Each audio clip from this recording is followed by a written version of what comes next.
আপনি একজন প্রযোজক, আপনার হাত ধরে অনেক অভিনয় শিল্পী এসেছেন, চলচ্চিত্র জগতে অনেক কিছু দিয়েছেন।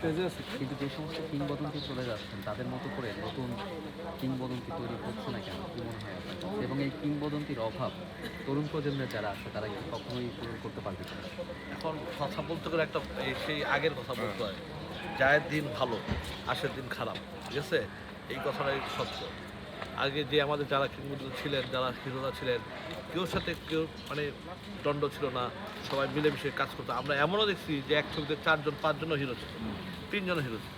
আর এখন যারা যে হিরোগুলো আছে এগুলো তো সবার রেষারেষি। একজন থাকলে আরেকজন কাজ করতে চায় না। একজন থাকলে আরেকজনের মানে ওনারা এখন এখন যারা নায়ক তারা তারা এখন নায়ক না, তারা হলো পকেটের নায়ক। আমি মনে করি তারা আসছে টাকা পয়সা কামানোর জন্য। তারা ইন্ডাস্ট্রিতে কোন টেকনিশিয়ান না খায় থাকলো, কোন টেকনিশিয়ান শুয়ে থাকলো, তাদের কোনো খোঁজখবর নাই। এখন নায়ক নায়িকারা শুধু আমি মনে করি টাকার জন্য ইন্ডাস্ট্রিতে আসে, ইন্ডাস্ট্রির জন্য কেউ আসে না। যদি ইন্ডাস্ট্রির জন্য আসতো তাহলে আজকে ইন্ডাস্ট্রির এই অবস্থা হইতো না। ঠিক আছে? ইন্ডাস্ট্রির জন্য আসলে ইন্ডাস্ট্রি ভালো হইতো, সমস্ত মানুষ কাজ করতো, ইন্ডাস্ট্রি জমজমা থাকতো।